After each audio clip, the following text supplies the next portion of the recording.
So now escaping the back position. This is probably one of the most advantageous positions in a real fight because we're designed to fight facing forward. We're not really designed to fight somebody behind us. So it's very difficult, and it takes a while to get comfortable with this. So when a guy gets back position, typically what that consists of is he has two hooks on the insides of my legs, and then he usually gets a back, head, and arm position, meaning he has one arm that comes over here.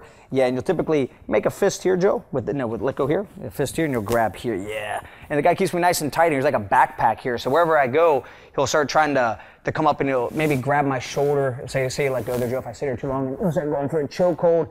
And there's all kinds of different moves here that the guy might go for. So when you grab this, when he gets this position, there's a very important concept here that we have to think about, and it's that I cannot fall to the side of the arm that's choking me, all right? So typically what I'll do is I'll trap the arm that's underneath the underhook arm.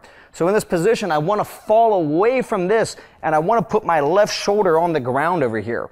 The moment my shoulder hits the ground, though, I want to square up and start walking my body like the hand of a clock, going away from him, trying to step over this hook. So I'm going to show you how this works. Notice how I keep my elbow on the inside of his thigh, but I also I pin my elbow against my body, but it's on the inside of his thigh and his leg here.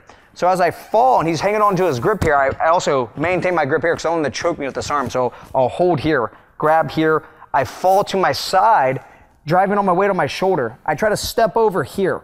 Now from this position, as he's trying to hang on, I want to keep my weight back into him, and I walk till I get my legs free. At this point, I'm not totally safe yet, but I'm almost there, okay? So the key thing is not to be down here. I want to keep my pressure back into him. I come across his body and I turn not this way, not toward the head, but toward the legs. As I turn in, I block here, and then I start working my way up, and if I want, I can get up here into the side mount position and have good control. So let's take a look at this one more time. So he's on my back, his hooks are in place, he gets back, head, and arm, so up over top here, good. Now he's here, I want to try to trap this arm, so if he tries to pull your left hand out now, Joe, I can keep it trapped here, I kind of squeeze it into my body, right? I want to grab this forearm, the one that could potentially choke me, and I want to fall to this side, extending my body as I get here, and trying to kind of dive back through. I want to take my head up to the height of his head.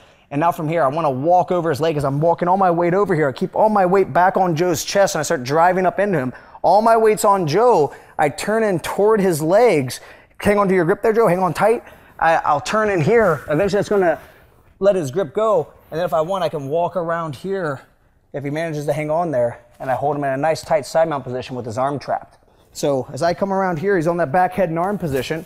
As I turn in toward his legs, as he lets go of that grip, I can walk this around this way, blocking here, grabbing, I'm in a nice tight position, and I'm definitely out of the back mount.